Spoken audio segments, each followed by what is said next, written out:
رسول اللہ صلی اللہ علیہ وسلم کو پروردگار عالم کی طرف سے فرمان آیا، حکم آیا۔ وہ حکم یہ تھا کہ اے میرا پیارا نبی، اے رسول اللہ صلی اللہ علیہ وسلم، اب زمانہ آ گیا، اب وقت آ گیا ہے۔ کس چیز کا وقت آ گیا؟ اب وقت آ چکا ہے اے میرا پیارا نبی کہ اب آپ کیا کریں، اپنے رشتہ داروں کو بلائیں، اب آپ اپنے اقربا کو بلائیں، اب آپ اپنے خاندان والوں کو بلائیں اور ان خاندان والوں کو بلا کر ان کے سامنے میری توحید پیش کریں۔ یہ حکم آیا پروردگار عالم کی طرف سے کہ آپ اپنے رشتہ داروں کو بلا کر کیا کریں، ان کے سامنے میری توحید رکھیں، توحید پیش کریں، اسلام کا بنیادی قانون اور بنیادی امر ان کے سامنے رکھیں۔ اب رسول اللہ صلی اللہ علیہ وسلم نے حضرت علی ابن ابی طالب کو بلایا۔ اب حضرت علی ابن ابی طالب کو بلا کر رسول اللہ صلی اللہ علیہ وسلم فرمانے لگے کہ اے علی، اپنے گھر کے اندر ایک دعوت کا اہتمام کریں، اپنے گھر کے اندر ایک مجلس کا انتظام کریں۔ اس مجلس کے اندر میں نے پیش کیا کرنا ہے، اس مجلس کے اندر میں نے توحید پیش کرنی ہے، اسلام کا بنیادی امر میں نے پیش کرنا ہے۔ یہ فرمان آیا رسول اللہ صلی اللہ علیہ وسلم کی طرف سے علی ابن ابی طالب کو کہ اے علی، اپنے گھر کے اندر ایک مجلس کا انتظام کریں، ایک محفل کا انتظام کریں، اس محفل کے اندر میں نے توحید پیش کرنی ہے، اسلام کا بنیادی امر میں نے پیش کرنا ہے اور توحید کی تبلیغ کی ابتدا کرنی ہے۔ اب حضرت علی ابن ابی طالب کی عمر اس وقت کتنی ہے، یہ نقطہ ذہن میں رہے کہ جب رسول اللہ نے حضرت علی ابن ابی طالب سے یہ فرمایا کہ اے علی، مجھے اللہ تعالیٰ نے یہ حکم صادر فرمایا ہے کہ اب میں اپنے رشتہ داروں کو بلاؤں اور ان کے سامنے توحید پیش کروں، تو میں آپ سے فرما رہا ہوں کہ اے علی، اپنے گھر کے اندر مجلس کا انتظام کریں، ایک دعوت کا اہتمام کریں۔ تو اس وقت جب رسول اللہ یہ حضرت علی ابن ابی طالب کو فرما رہے ہیں، حضرت علی ابن ابی طالب کو یہ کہہ رہے ہیں کہ اے علی، اپنے گھر کے اندر اس دعوت کا اہتمام کریں۔ اس وقت حضرت علی ابن ابی طالب کی عمر کتنی ہے؟ جب رسول اللہ نے یہ فرمان صادر فرمایا، حضرت علی ابن ابی طالب کی اس وقت عمر کتنی ہے؟ جو روایات ذکر کرتی ہیں، بعض روایات کہتی ہیں کہ 9 سال ہے، بعض کہتی ہیں کہ نہیں 10 سال ہے، بعض 11 اور بعض 12۔ یعنی علی ابن ابی طالب کی اس وقت عمر ہے وہ نوجوانی والی عمر۔ حضرت علی ابن ابی طالب اس وقت نوجوان ہیں، اور جب انسان نوجوان ہوتا ہے، جب 9، 10 یا 12 سال کا ہوتا ہے، وہ کس کے گھر میں ہوتا ہے؟ آیا وہ الگ گھر میں ہوتا ہے، وہ کسی رینٹ کے گھر میں رہتا ہے، وہ کسی کرائے کے گھر میں رہتا ہے، یا اپنے والد کے ساتھ رہتا ہے، یا اپنے باپ کے ساتھ رہتا ہے؟ وہ کس کے گھر میں رہتا ہے؟ تو اس عمر میں جب انسان ہوتا ہے وہ اپنے والدین کے ساتھ رہتا ہے، اپنے باپ کے ساتھ رہتا ہے۔ اب علی ابن ابی طالب کو رسول اللہ یہ فرما رہے ہیں کہ اے علی، مجھے اللہ نے یہ حکم صادر فرمایا ہے کہ میں دعوت کروں اور اس دعوت کے اندر رشتہ داروں کو توحید کا پیغام پیش کروں۔ اے علی ابن ابی طالب، اپنے گھر کے اندر یہ دعوت کا اہتمام کریں۔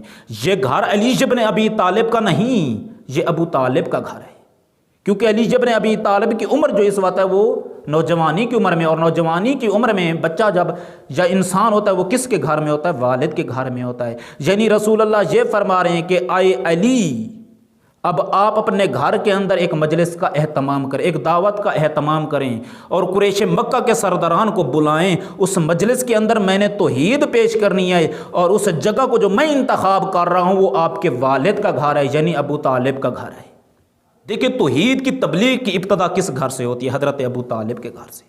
اور یہ انتخاب فقط رسول اللہ کا نہیں ہے، یہ پروردگار عالم کا انتخاب ہے، چونکہ یہ رسول جو بولتے ہیں وہ اپنی مرضی سے نہیں بولتے، وہ اللہ کی مرضی سے بولتے ہیں۔ بس رسول جب یہ کہہ رہے ہیں کہ اے علی، اپنے گھر کے اندر اس محفل کا اہتمام کرو، اس مجلس کا اہتمام کرو اور اس دعوت کا اہتمام کرو جس کے اندر میں نے توحید پیش کرنی ہے، یہ رسول اللہ اپنی مرضی سے نہیں بول رہے، یہ اللہ تبارک و تعالیٰ کی مرضی تھی کہ اگر توحید کی تبلیغ کا آغاز کرنا ہے تو وہ ابو طالب کا گھر ہو، وہ دار ابو طالب ہو۔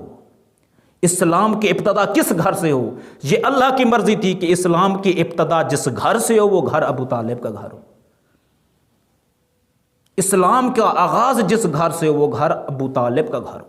یہ پروردگار عالم کا ایک منصوبہ تھا، اس منصوبے کے تحت رسول اللہ صلی اللہ علیہ وسلم کو پروردگار عالم نے یہ حکم صادر فرمایا کہ اے میرا پیارا نبی، اب آپ کیا کریں؟ حضرت علی ابن ابی طالب کے گھر یعنی ابو طالب کے گھر کیا کریں؟ آپ توحید کی تبلیغ کی ابتدا کریں۔ اب دیکھیں، اسلام کی ابتدا بھی ابو طالب کے گھر سے ہے اور اسلام کی بقا بھی ابو طالب کے گھر سے۔ یہ وہ گھر ہے، دار ابو طالب یعنی ابتدائے اسلام، دار ابو طالب یعنی بقائے اسلام۔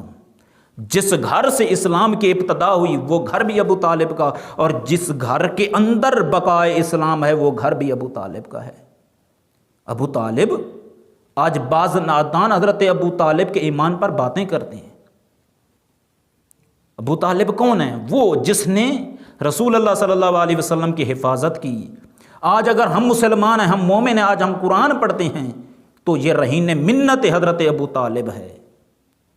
حضرت ابو طالب نے فقط اس زمانے میں مشکل کشائی نہیں کی رسول اللہ صلی اللہ علیہ وسلم کی، یہ وہ ہستی ہیں جس نے مشکل ترین زمانے کے اندر اسلام کی مشکل کشائی کی ہے، اور اس زمانے تک محدود نہیں رہے بلکہ اپنی حیات کے اندر خود محنت کرتے رہے اور خود محافظ رسول اللہ بن کر رہے، اور رحلت کے بعد اور اس دنیا میں جانے کے بعد ایک ایسا انتظام کر کے گئے تاکہ رسول اللہ صلی اللہ علیہ وسلم کو بعد میں کوئی مشکل پیش نہ آئے، بلکہ اپنی حیات کے بعد بھی رسول اللہ صلی اللہ علیہ وسلم کے ساتھ ایک محافظ بنا کر گئے، اور وہ محافظ علی ابن ابی طالب ہیں۔ حضرت علی ابن ابی طالب کی تلوار سے اسلام پھیلا، حضرت علی ابن ابی طالب کی تلوار سے اسلامی حکومت قائم ہوئی۔ مدینہ منورہ کے اندر جو رسول اللہ نے حکومت قائم کی ہے وہ حضرت علی ابن ابی طالب کی تلوار کے ذریعے۔ تو علی ابن ابی طالب کی تلوار یعنی اسلامی حکومت کے نفاذ کا ذریعہ، اور اسلام کو جو بقا عطا کیا ہے وہ فرزند علی ابن ابی طالب حضرت امام حسین علیہ السلام نے۔ دیکھیں حضرت امام حسین کی فضیلت ہے، حضرت امام حسین وہ ہیں کہ جس نے اسلام کو بقا عطا کی، اور حضرت علی ابن ابی طالب وہ ہیں جس نے اپنی تلوار کے ذریعے ایک حکومت اسلامی قائم کی۔